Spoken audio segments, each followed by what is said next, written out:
Hi, my name is Benedict. Again, unfortunately, still have to apologise for the flicky video thing. No idea what's going on. It's just telling me every time I launch it that there's some kind of video sync thing missing. It's annoying, but it doesn't really get in the way. So, today's video is actually about introducing a new player device that, on the surface, you sort of think, oh, okay, I've got all those features. But let me show you that in workflow, you don't. So we'll be using one of my instruments coupled into a delay line. So dry, wet, simple. It's not about my instrument, so we will launch it just like any other player. You need a synth device, an instrument there first. Then you go into your players and you find Delta, which is from Static Cling, Delta MIDI Computer. It opens and you have got a workspace where you can drag things around. You can have up to 50 nodes. Each of these is called a node. When you click or double click on one of these, it brings up information about it. If you want your workspace to be bigger, or to move to use more of the workspace, you've got a huge workspace, really immense. I've really probably kind of not gone out of the bands of that. But it is the option that if you think, geez, I've got so much stuff going on here, I'm trying to jam it all in, you can actually expandify that.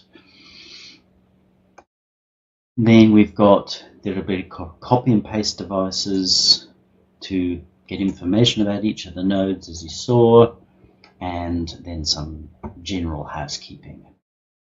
Changing grid scale, snapping to grid. So snapping to grid means that things can go wherever you want them to go, or they go in the box. I kind of like the box because it makes things tidy. We can also change grid scales and what have you. So various bits of housekeeping. Throughout, there are some help settings. These are relatively simplistic, obviously time and space constraints.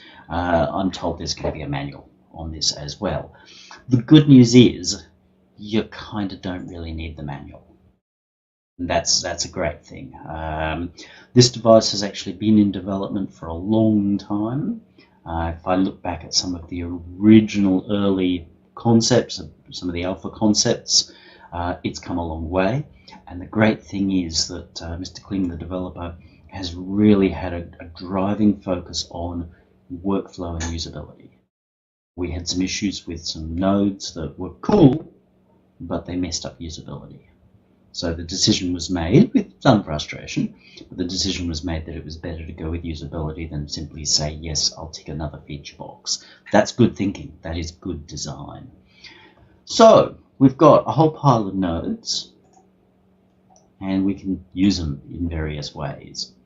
So we'll run through and start to see what we can do. Initially, we've got an input node and send it to an output node. If it's not wired up, it don't work. So very reasoned thinking in that sense. If you've ever worked with a similar flowchart type environment, like say SynthEdit, because I've got a massive background in SynthEdit. These are SynthEdit. So this made sense to me straight away. So we'll start to look at some of the toys. Transpose. Okay, I could bring in and wire up a thing to transpose.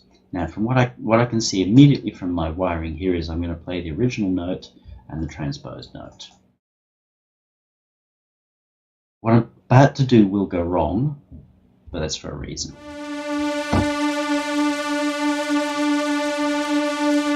We've got a stuck note because I'm playing the same note both here and there. That is not the fault of the device, that is the nature of the MIDI specification.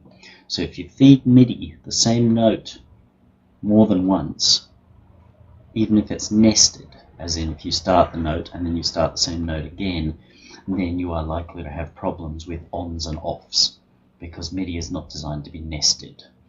If you were a pianist, you would be playing the note, playing the note, playing the note. But you'll see this device here, the old panic button, stop everything.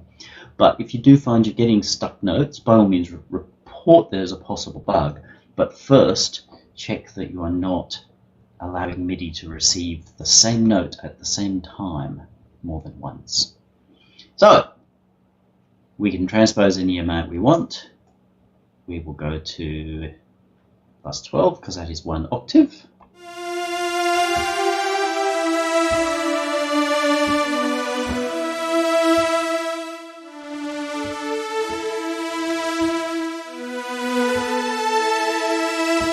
So we can immediately start to make layers. Now there's no reason why you can't use all 50 of your nodes in making an obscene number of layers. Absolutely no reason you can't.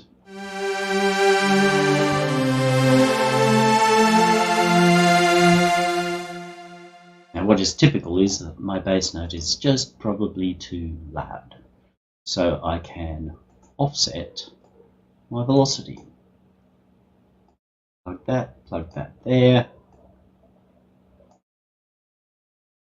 Now I can say, okay, I want this lower note to play back quieter. So it's going to take whatever the input velocity is and remove 30 from it.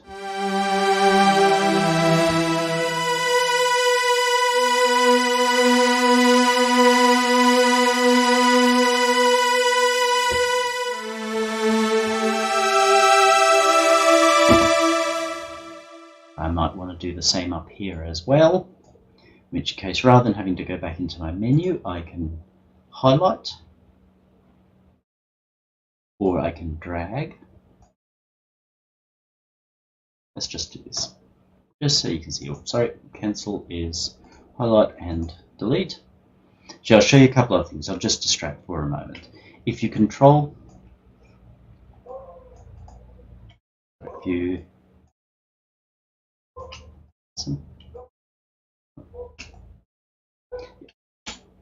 Alt click allows you to drag across and get rid of any wiring. If you've already got something wired into a node and you want to wire it again, that's going to just pull that plug out. If you control click, it'll give you another wire. So that's all pretty useful stuff. So if I want to duplicate these, I put them in a box, I hit copy, shows me that they've been copied, I hit paste, and look, they're wired up and all. That one was set to minus 12, we want to go plus 12, that velocity was minus 54, that's just to shave a little bit off.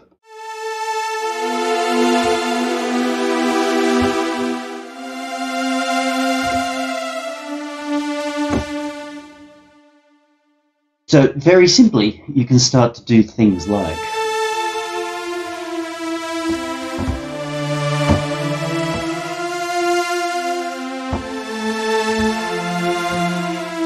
creating extra layers and just controlling how they behave. Let's get rid of those fellas. What else can we do? We can transpose randomly. Let's just kill this guy for now. So we've got our natural note, our note going up an octave. And then we can take that plus 1 octave and do stuff with it. Now I'm getting rid of the minus 12 because even though that goes up 1 octave, if you were to play minus 1 octave, it's going to play this original note, stuck note territory. So we could do something like, say, minus 11.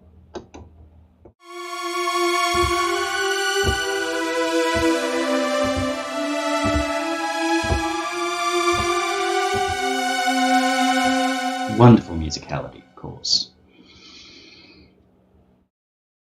If we want to keep that away a little bit from the original, we've got our plus 12. So this is going to play our original note. This is going to move our note up, and then it's going to play randomly in that octave from 1 to 2 up.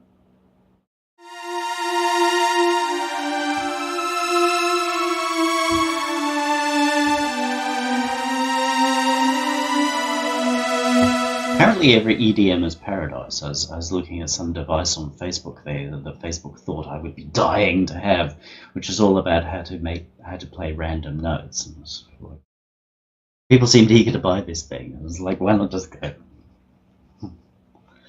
Anyway, I wonder why EDMers hate me. So that's kind of a little too far.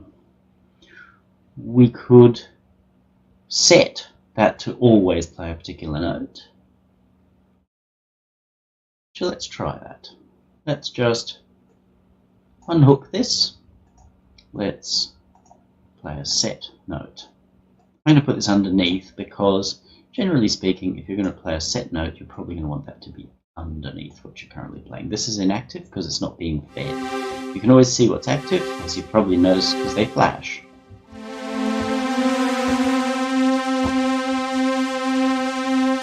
We do have to watch for the old stuck note there. Let's just drop that an octave so it's playing C2 no matter what I play above.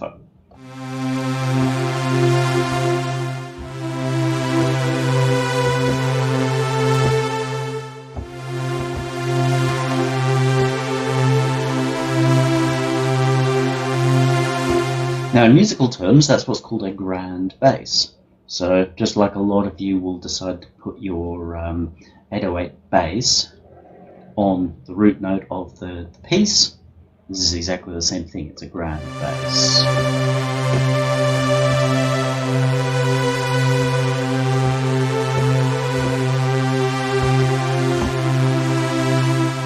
Obviously it all depends on your sounds.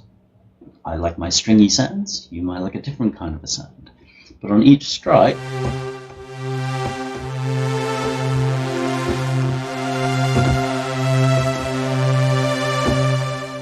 it's giving us our set note and our played note.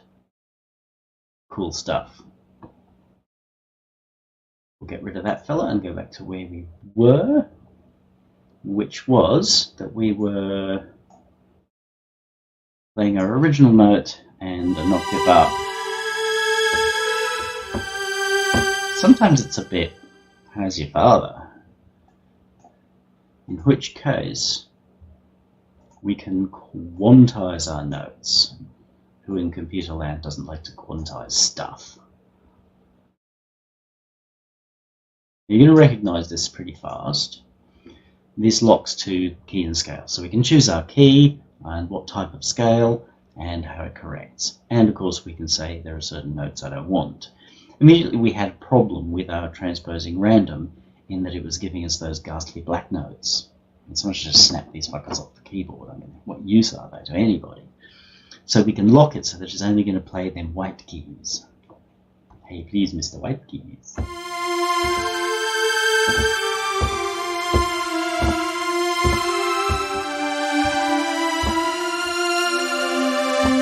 It's like Mozart on LSD. It's locked in. But let's say we didn't want to play those two notes. They're uncomfortable. Nobody likes uncomfortable. I mean, it's just uncomfortable.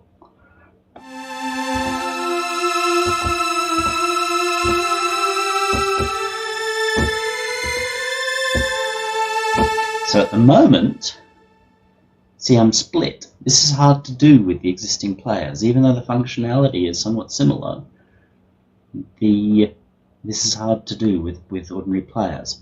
I've got my original notes coming out, in which case I can be playing my D and my B. But the created notes are going to avoid the D and B. If I decide that that's not what I want, because I don't want any Ds or Bs at all, Dallas Wonder, I can send, actually I do still want that one.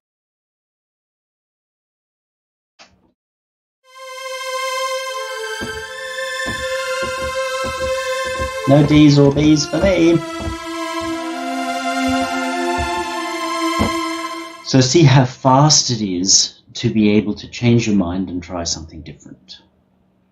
And that's probably the single greatest feature of the Delta system, the Delta way, in that if you say, yep, okay, that's interesting, but perhaps I want to do it another way, you can just unwire it and rewire it. That's really so much faster. Now that almost makes it sound like I'm having a go at the rack system. Not at all. I love the rack system. I love Reason. I spent yesterday composing a piece in Bitwig, which would probably be the sequencer I'd go to if Propeller Heads decided to. But at the same time, I'm missing the rack because I can so clearly see what's going on. In Bitwig, it's got that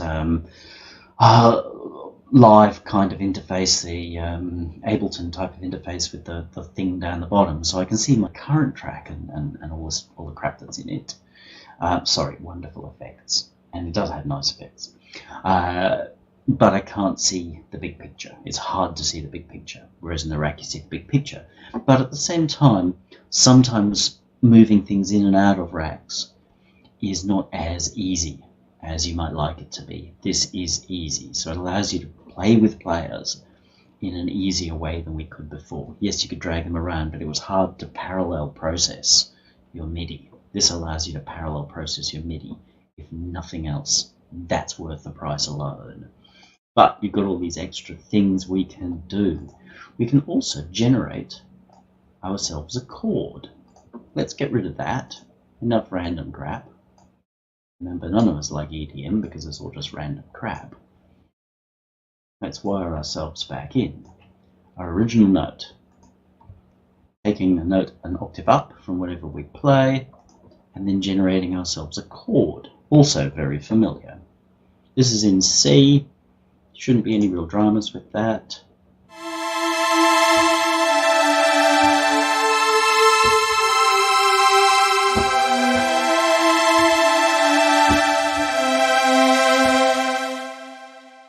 Just allows you to create all kinds of layers of sounds. So that exhausts what we've got in our note things. Velocity, we've already seen. We can offset by a certain amount. We can say I want more or less on whatever comes through this node. You can make it random.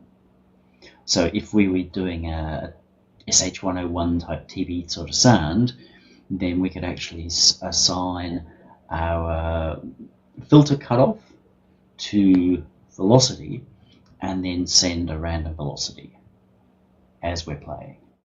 So it's going to go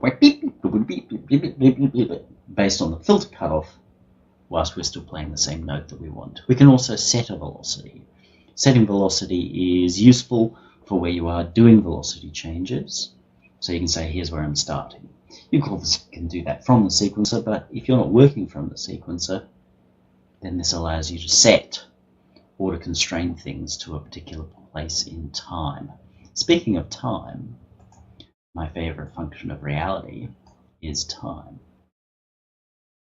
We will slay our chord generator, and for the moment we'll unwire that, just put that in the corner.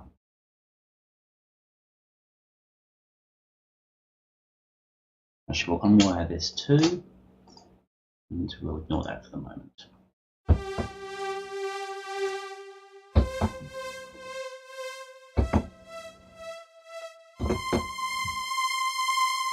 Geez, I could change my name to Vangelis. Because we're playing with delays, let's just go to a faster sort of a...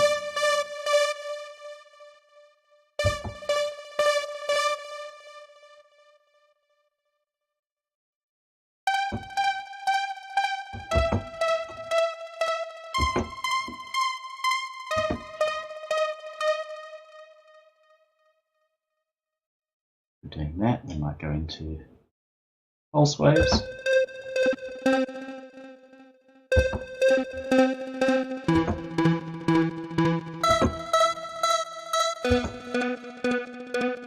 So with a delay, we can choose to not play the dry event, in which case we would be doing this.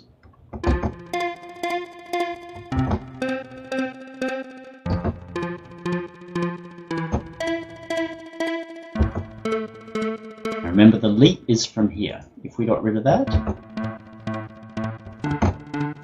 so you can choose to do something else with your dry event. You're not just stuck going through the delay. Again, big feature of Delta in that it allows you to do different things, like this.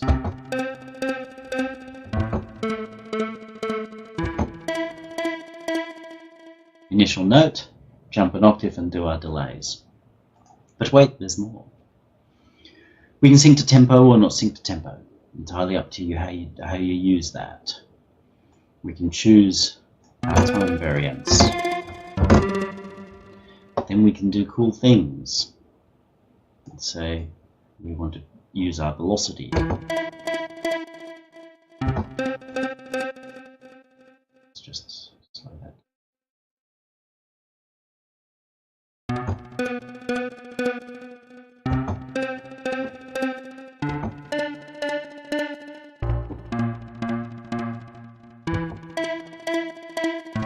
So we can use our velocity to change volume or whatever else velocity is assigned to in a particular instrument. I have a sneaky feeling the velocity is not working very well at the moment. It could be simply because these silly damn headphones. But as you've seen, we can also transpose.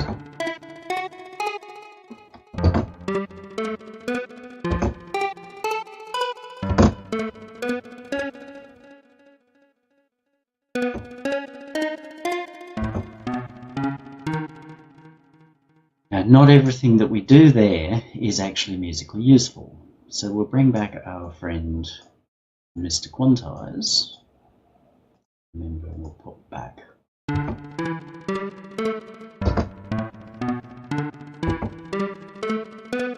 So it stops any of these cursed black keys from playing. Or anything else we want to do. We might say, look, I only want those ones.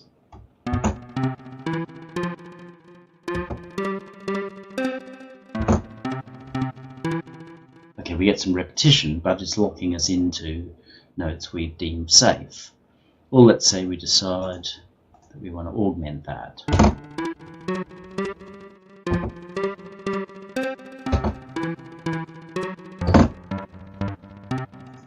You can do whatever you want. See, we've got some that's quantized, some that's not quantized. So if I decide to feed it sharp, the sharp plays, but then it doesn't get duplicated in the created notes. You can obviously get these.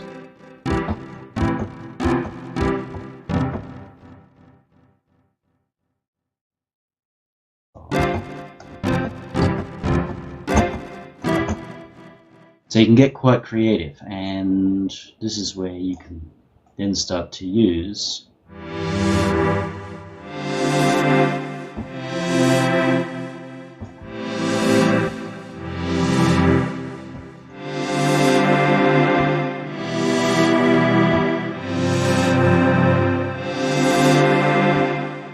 your notes to do all kinds of interesting things.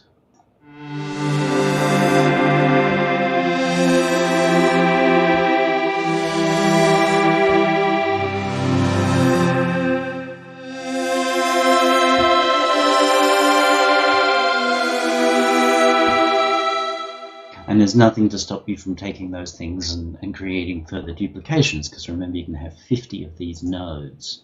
Time, delay is the only thing set in time. Flow, chance switch. So we can do things like, let's just get rid of these two.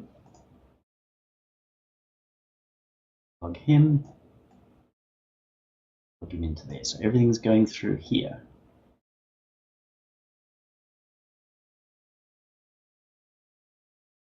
So if it comes out one, it's going to go clean. If it comes out the other, it's going to get moved up an octave.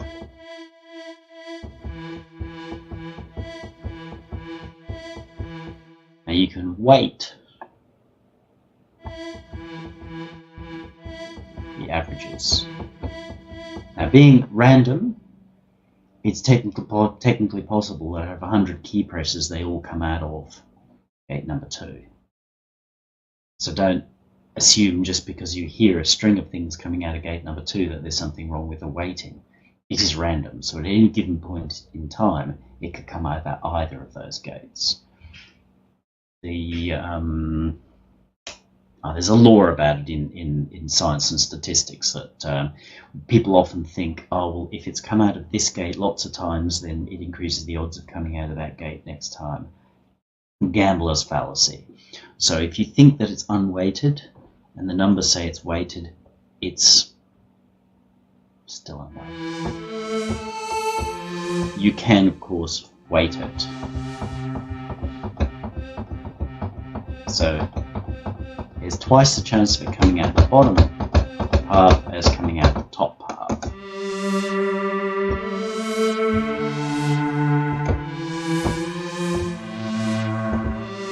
So as you see, it's just not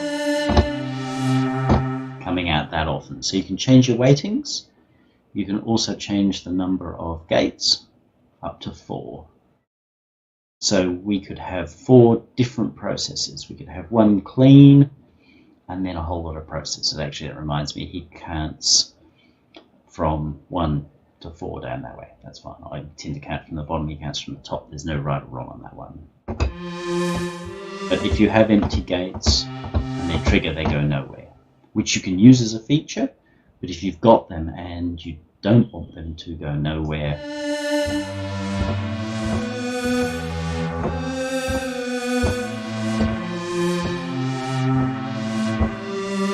so if we wanted the lower note to always play,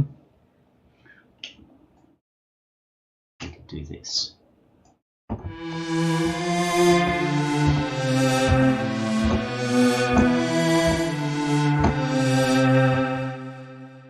The lower note always plays, sometimes plays the alternate. So the chance switch is quite cool because it allows you to create several rows, and in each row it can do different things. So one of these could be playing the clean note, one can go to transpose an octave, the next one can play a chord. You've got to find your own usefulness for that.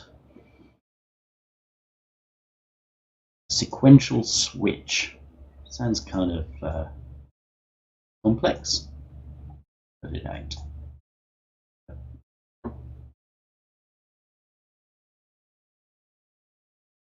Just unplug all of these.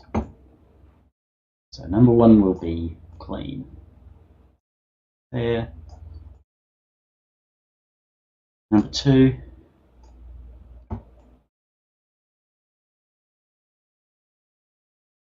It's going to transpose.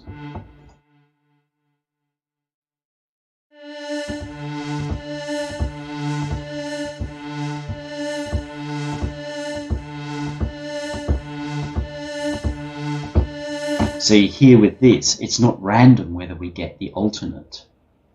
It's going to happen. So in here I've got 2. Ping pong, ping pong, ping pong. So similar switch, different results. We can reset when all are released. So that means that at the moment, no matter how long I wait, when I next press a key, it's going to be a transposed version. However, if I reset when released,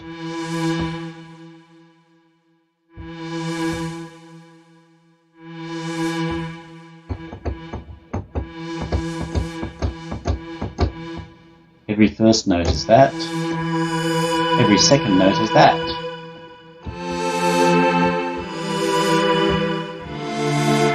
So with my 1 note, it's always going to go out the 1 gate. If I play 2 notes, that's a second, so that's me playing the D. But it sounds good. Why the hell's that? Because it's moved that D up an octave. Let's play the minor second. It still sounds better than it should because it's transposed up the octave. So if you're playing a chord, you can say voice 1 goes out there, voice 2 goes out there. And depending on how big your chord is, each voice goes out a different gate. And that's got other uses as well. So if you think about it, we can then say, okay, this one we're going to Give it a delay line. It doesn't need a delay line for the third voice in their chord. We'll just make it a 3-voice chord, or I'm going to get bored. Still always the first one. The second one is up an octave. The third one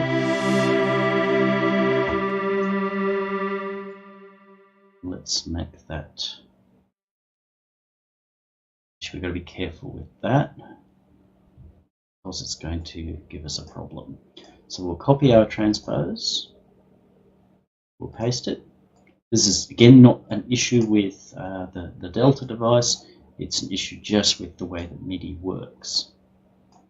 That MIDI will allow you to make overlapping notes. Don't ask me why, but it's just a part of the MIDI spec. So we'll take that to 24. So now they can't clash, we can't play the same notes. So first, second,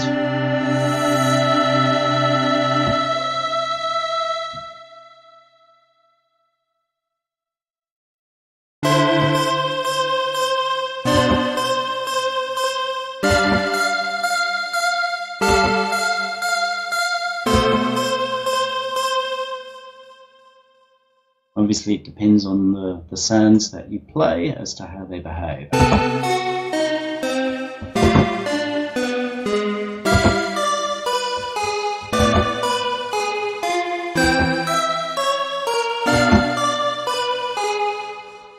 Horror movie. So you can create things that are going to do a few things for every note press. And you know what the coolest thing with sound design is? Notes. It took me the best part of 30 years to realize that a lot of the sounds that I loved on the records that I was listening to, particularly more the sort of 70s and 80s stuff, before people started just doing everything in a DAW and ignoring notes, that the coolest stuff that I liked the most was actually more notes than sound. The sound design, yes, took those notes and really made them shine. But if you took that sound design and played just one note, let's say, for example, Van Halen's Jump. Ba, ba, ba, ba, ba, ba, ba, ba, ba, ba, ba. Is it the synth sound? No. It's actually the notes and the way they're played. So, big inside tip to sound designers. Notes. And this allows you to do stuff with notes and get creative with how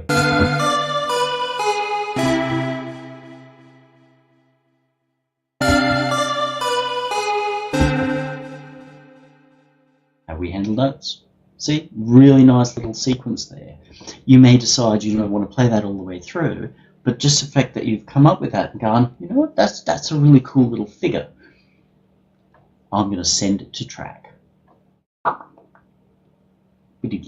All those notes appear in your sequencer, and you can now say, okay, cool, I like that figure. I'm going to work out how that figure works and work it into my piece.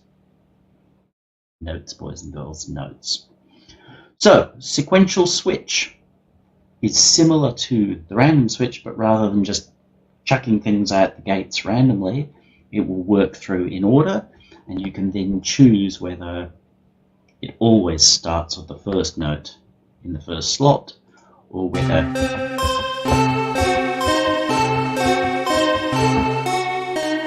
it does that. Your choice. Cool stuff. An if switch. If I was a... Sorry, need you over there. So if this, we do this. If that, we do that. This is getting into logic. Logic is fairly simple. Always boil these things down first. If I punch you in the face, will you punch me back? Yes or no? If I do not punch you in the face, will you punch me in the face? If we're on the internet, the answer is probably always yes. As you can tell, I don't love people on the internet. They often behave very poorly, not ways they behave in the real world. So we can choose by a whole set of rules. So if my MIDI note is greater than C3, I'm going to do the other thing. So,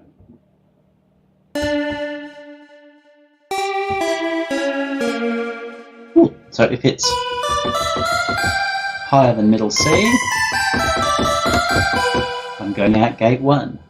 If it's lower than middle C,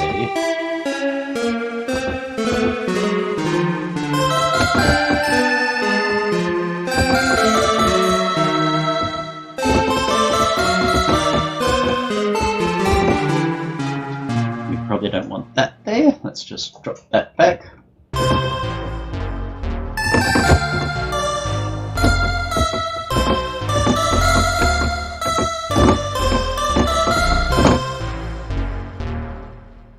Fucking jazz, isn't it? See, so your if gate allows you to set up a whole pile of rules. This will amuse many of you. That if our velocity is low or high, we can do different things. So, you could actually set up drum sounds or loops. So you could set up loops, and that above and below certain places they do different things. And straight away you're probably thinking, yeah, but I can do that already. Just put them in Rex or in NXT and just set my things. Yeah. But what if they were in different synths?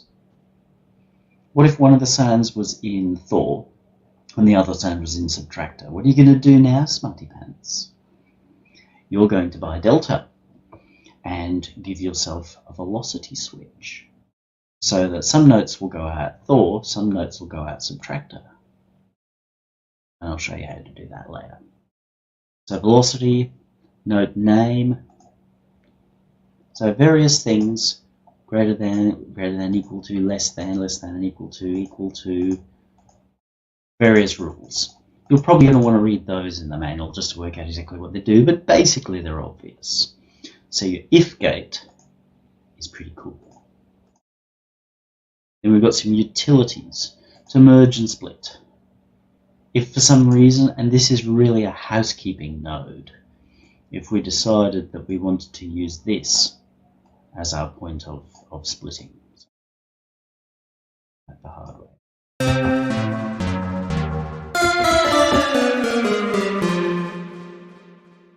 Not always necessary, but sometimes it's just going to make it much neater to be able to merge and or split. There may be more to it than that if I read the manual, but basically that's it. Set seed is something I'm just going to leave the developer to show you. It's with how random works on computers, because oddly enough, computers can't actually do random numbers.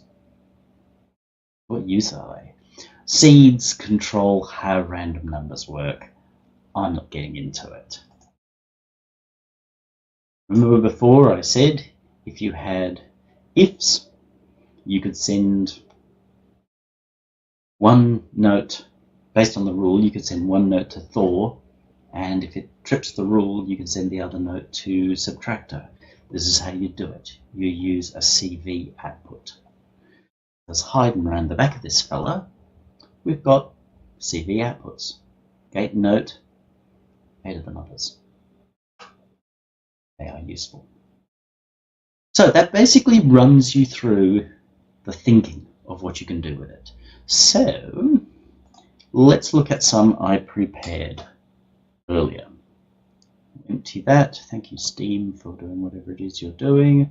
Self-updater, that's truly delightful. Here's some I made earlier. These will be in the package. Get rid of that.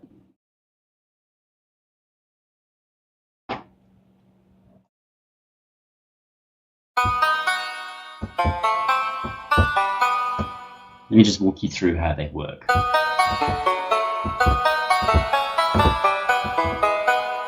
So we've got a chance switch. So it does this or it does that. If it goes here, it gives us a major chord, and then that chord is split up into being clean or going through various delays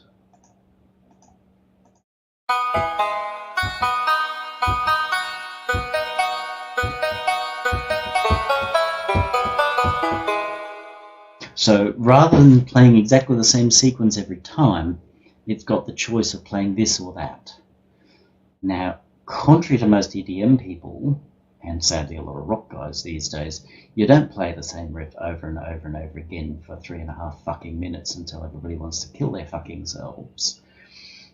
A real picker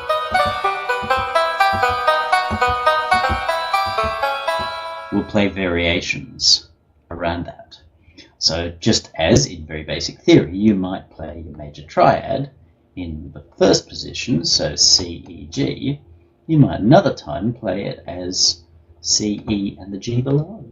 Or you might even play it G, C, E. Same chord, same notes, different strumming or arpeggiated position. Obviously, in this case, you would allow the sequence to finish. If you start jumping the notes on top of each other, even Satan don't play no banjo that way. So, very simple. We take our input, we use a chance switch to switch it into that way of playing the notes versus this way of playing the notes. Now these are demonstration patches. You may find them useful in your particular production, great, but they're demonstrations of what you could do. So you apply it to how you think yourself. So we can take our single note of a beautifully synthesized banjo and we bring it to life. Next patch. Same banjo, in this case. We look at the delays. Tempo sync is off and they're down to a number of milliseconds. But by changing those,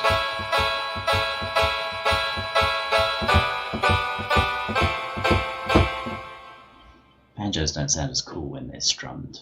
But you can see with a little change, we end up with a very different sound design result.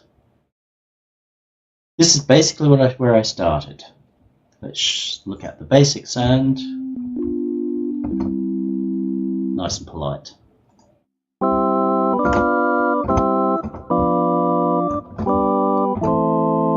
So all we've done is we've played 1 octave up, 2 octave up. To give ourselves this really big, rich sound. So you can take that sound and go, yeah.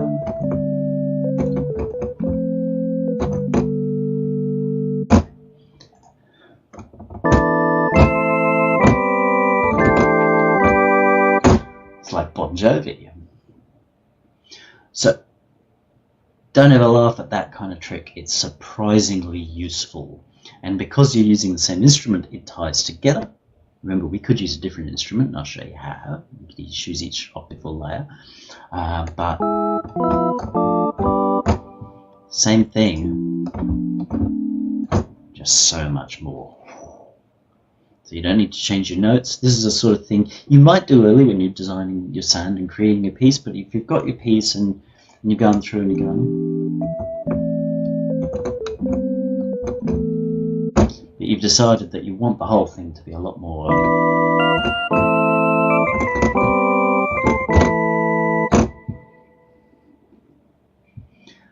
you can take your MIDI line, which is good, and just duplicate it. As long as your synth is able to play it, you can do it. And it's much easier than creating walls of synths inside combinators. As long as your synth has got the polyphony, have at it. You're going to get a closer sound than what you would get if you piled up that synth 3 times.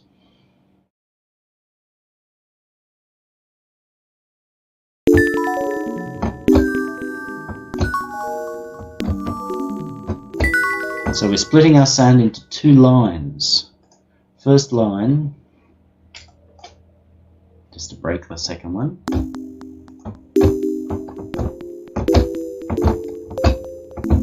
This is what all bells naturally do, play a chord. I have set the velocity because I'm playing with the velocity later.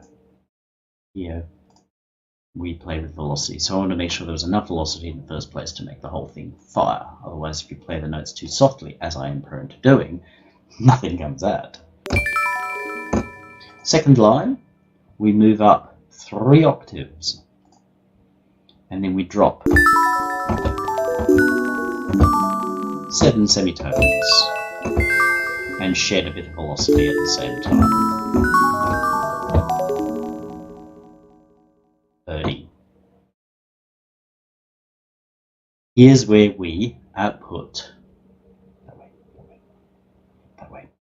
Right, first time. Here is where we output to 4 separate instruments. You'll notice I'm not using the official output. I'm taking the chance switch, so it can use any of these lines randomly.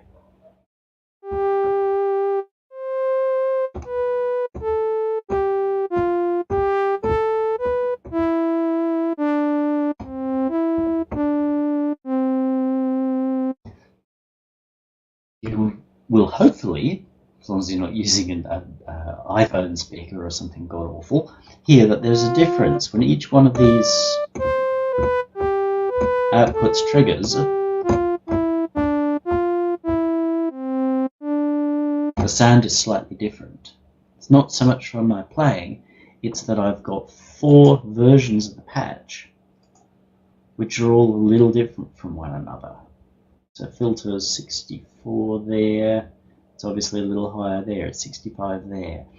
My envelopes are slightly different, 55 to 63. So each patch is not the same. If you know your synths, straight away you would have gone 4-voice. The Oberheim 4-voice was a tremendously famous synthesizer and used on like Journey records and where they wanted huge sounds, because you literally had 4 SEMs jammed into one box. So one great big keyboard and 4 separate SEMs in that box, which were then controlled just by the guts around them. But when you played a voice, it went to an individual monophonic SEM. When you played 2 voices, it went to 2 individual monophonic SEMs. And that's what you get here. This tends to overdrive a little bit because I've optimized it for monophonic use, or single.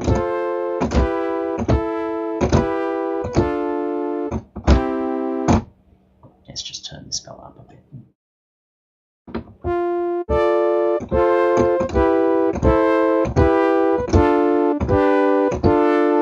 And to program a 4-voice, there were some 8 voices as well, you actually had to program every single SEM. So you had to program that sound 4 times in your 4-voice, which meant they were never the same. They drifted anyway, but it didn't matter how hard you tried, because even if you got them exactly, the knobs in exactly the right place, they wouldn't be calibrated the same anyway. So each note played was quite different. So this allows you to use your CV output and send it to one of the channels, which you then just wire off to each of your synths. Again, not a 100% new feature in Reason, because we've had that from like Distributor and Charlotte from Jiggery Pokery, but honestly, they've been a total pain in the ass to use. Great concept, let down by usability. Not the developer's fault. This still has some of that, but it's just so much easier to handle it here. So if you want to get into, now there's no reason why these can't all be wildly different instruments. Wildly different. So you can set either a chance switch or a sequential switch, and as you play, let's say your bass line, we'll do a wave station and be for each key press. Different sounds. Some very cool stuff to be had in that.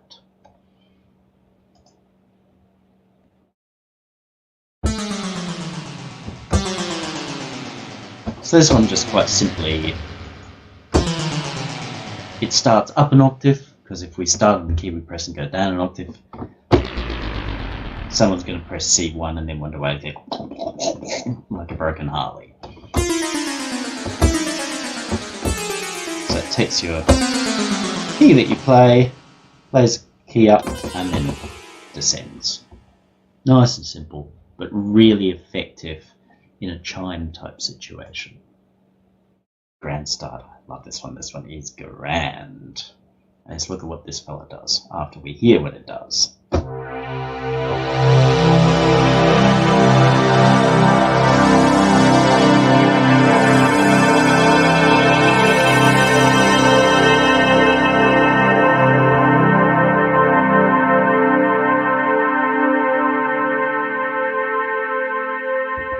Thank you. If you don't feel like taking your trousers off and running around with them on your head after that, there's no hope for you.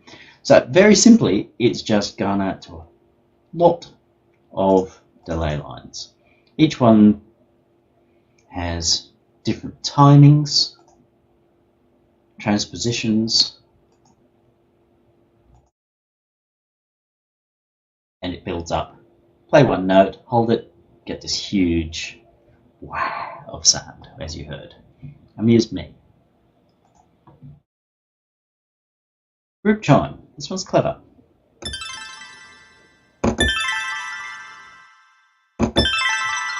Now, I've spent almost half a lifetime trying to emulate wind chimes. You know, things you hang them outside your door and you feel very new agey when you do it, and you can never quite work out how to duplicate that sound. They're actually surprisingly complex little beasties.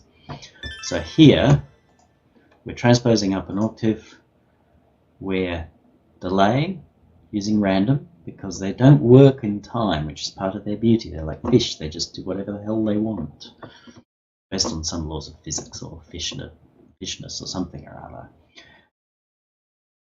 But I'm also crossing our paths. So we go to this path, we go to this path, but we also go back up to there as well. So, because with chimes, you've got these 4 or 5 dangly things that have gone in the middle, but what happens with one influences the others as well, like with the Society of Bells. So you can hear this moving up and down a little bit. We quantize to a scale. By rights, it should be a pentatonic scale. Normally they are pentatonic. But it gives us more of that chimey feel, just through having some sense of understanding of what it does. This one, as it says, play one note only.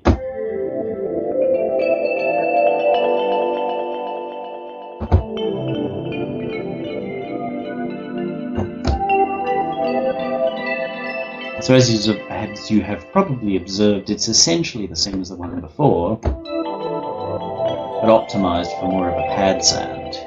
If we turn this fella off, that's our sound. Okay, it is sneaky. It does have a second bit in it, which helps build this sound.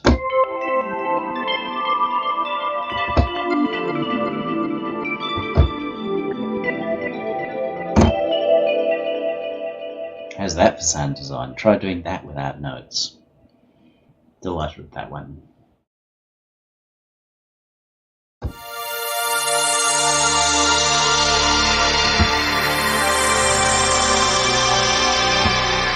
So we're generating a chord using an inversion, quantizing to make sure we're getting the sound that we want.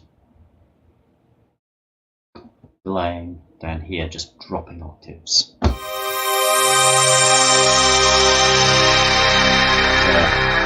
a minor chord, and then boom, boom, boom.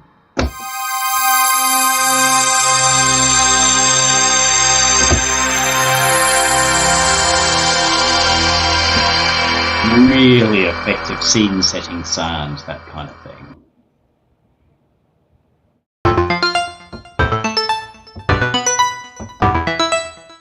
If we turn it off, not exactly an inspiring sound. Turn it back on again.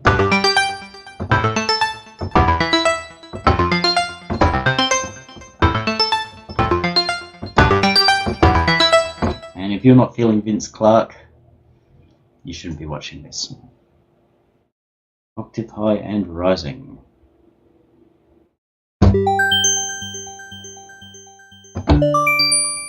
So we take our sound, we drop, we take this one, and we just keep transposing up an octave.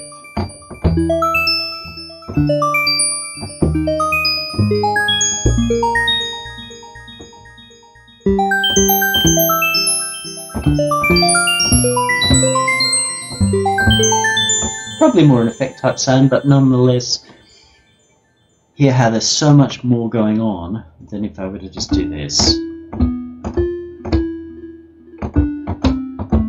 That's a nice sound, but it needs to do something more than that.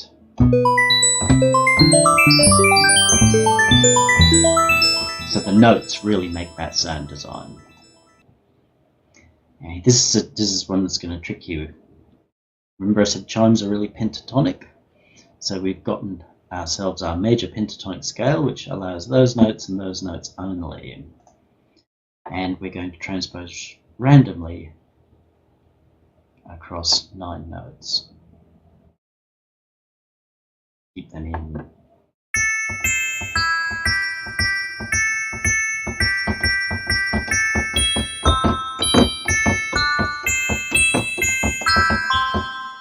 So play any key, lots of different ones if you want.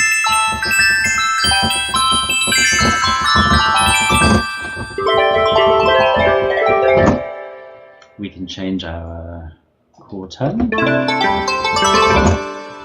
woodier.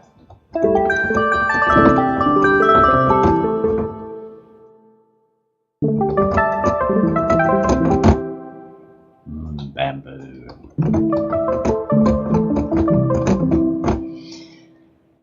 That one you've got to play, but if you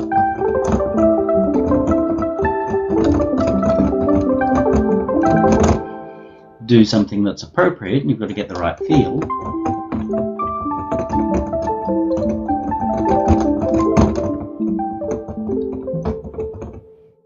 it's not playing a melody, but it's creating that feel that you get out of a wind chime. Change the sound if you want. The way that works is if you put the right input into it, a pretty reasonable emulation of an actual hanging wind chime. Robert's guitar.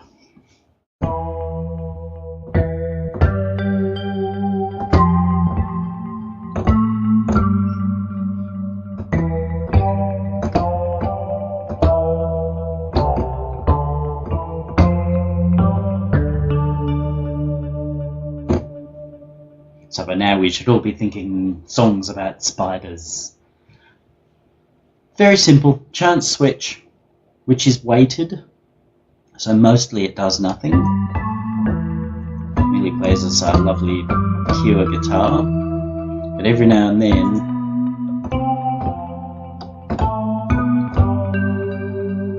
it'll play a couple of octaves above, reducing in velocity. Adds an extra little bit of sparkle. It's not going to change the way people hear your musical line.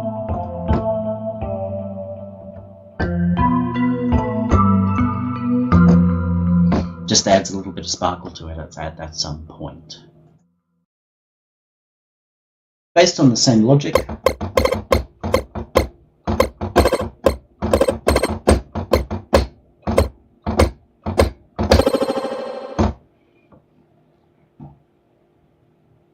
what this does, uses a gate out,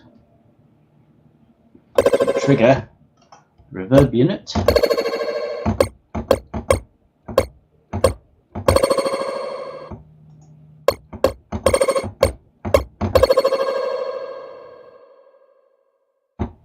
so sometimes you get the echo, sometimes you don't.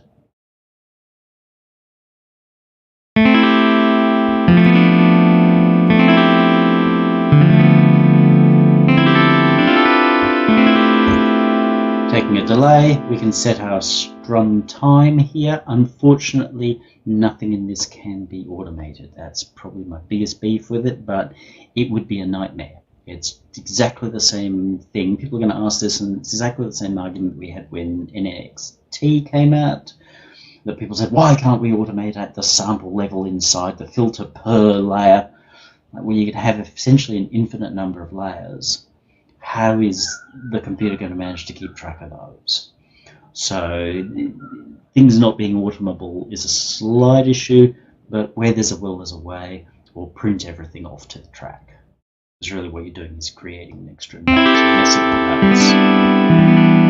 We can choose our strum time, we can keep them to whatever scale we want, send them out to instrument of choice, put them through a cab. This one I love.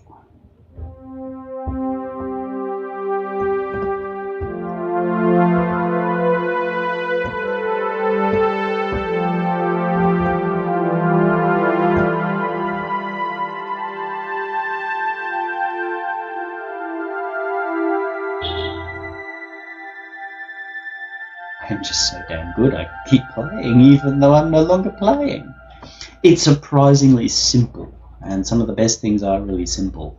It just takes what I've played, so delay line's taking everything I've played, and 3 bars later spitting it back out twice at an octave up each time, but noticeably reducing the velocity. So you can play fairly simple lines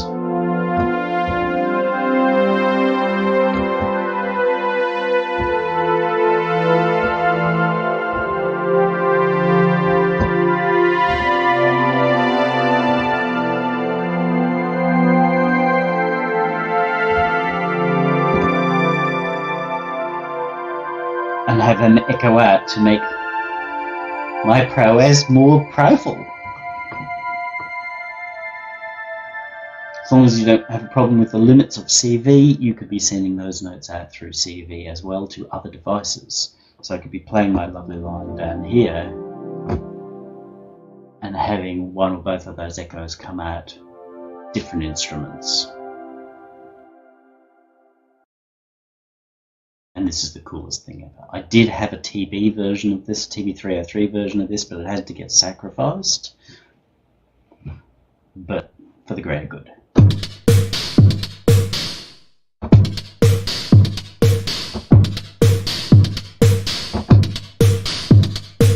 Now, it's called the world's most difficult drum machine for a very good reason. Because, yeah, you can create your drum sounds, and it's using the MIDI thing, and that's all very cool. It's relying on set notes. So you input, and set notes come out. This is playing a second time, so if we were to take the delay out, we'd hear half a bar. So having it trigger the first note a second time allows the second half, and then each of these uses its delays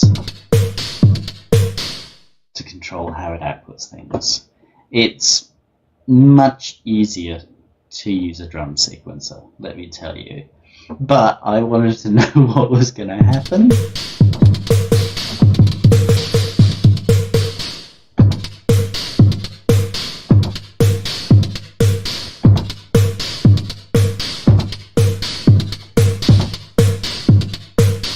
One cool thing that you can do with that is, as you probably noticed there, is you can trigger the next cycle a little at a time, which was really, really common in early sort of, not really rap, but breakbeaty house type stuff. Yeah, very common in early house, like listen to Mars's Pump Up the Volume.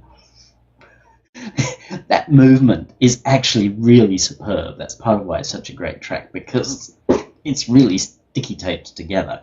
So if you do want to get into that Public Enemy or Pump Up the Volume kind of feel, you can use this and then trigger your second note slightly before, slightly late, and people are going to go, oh, and that little leap actually grabs the attention. But in terms of fun drum machine to program, absolutely not. It's not meant to be. It was just an experiment. What if I did this? So they're the patches, and I hope you see how this is as powerful a system as you've got the ability to actually think, what if I did this? and you can try it, and with the possible exception of stuck notes, which are again part of the MIDI spec, which you can kill off here, or just hit stop a couple of times, you're good. They go away. Then you can try all kinds of things. You can get a cool little figure that you might like. Now, what was the one I really liked? Well, let's say this one just because it's simple. I might say, look, I really like this, but I want a second version which is a little different. So I can send that to track, make some changes in here. Maybe I want a different inversion. Assuming that makes a difference.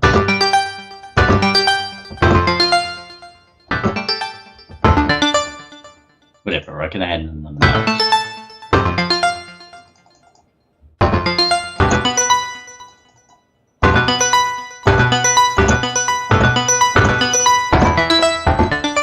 Whatever I want to do, and then print that to track.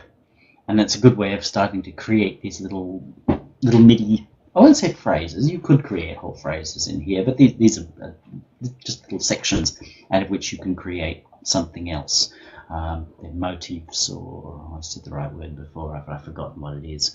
So really, really useful device that you can use as simply or as complexly as you can find usage for. Will you use it all the time? That's going to depend. If you're very much a play it kind of musician, maybe not as much, but from time to time it can be super useful.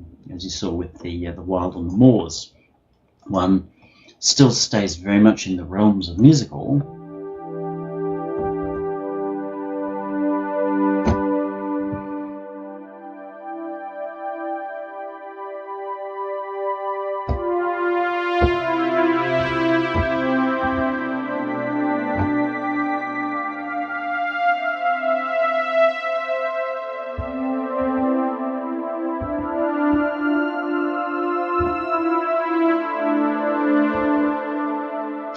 So that's, well, it used to be called Frippatronics, where Robert Fripp, guitarist from King Crimson, would have, I think it was two like really long loops. It must have been more like 2-second loops, and would then play against himself. And you see plenty of that, one-man band kind of guys layering up things. You can use this to MIDI layer up things for you as well. So if you're purely of the musical type, you've still got uses for it. If you're of the very sort of modular, wire things together, make music that plays itself, you're going to love this, and you probably already know that you love this. So very, very cool device. You see, I've got a set of patches that I've made for it through the time that I've been beering with it, which really do expand into the best area of sound design, which is actually adding the right notes to those sounds that you're creating, or adding the right sounds to the notes that you're creating, one way or another, bringing in that layer of notes to sound design, which is what makes things really shine. Thank you for your time. Enjoy the device. It's going to be in the Propellerheads shop. I don't know price for sure, but there's a lot you can do with this fella. A lot. And again, if you think, oh, but there aren't really much in the way of devices that I haven't got in the stock players, yeah, but try doing these things with stock players. Some you just can't do. Others you'll go through such a nightmare of wiring that you'll stop. Or you'll have gotten something and then you'll go, but what if I did it the other way around? And then you're going to go, it's not worth the effort. Whereas here, you can just say, yeah, no worries, I'll rewire that. Easy peasy. Workflow that you're paying for, as well as some cool extra things that you don't have.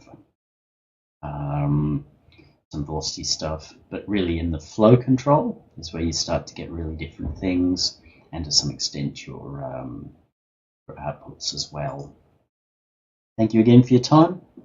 Go give it a try.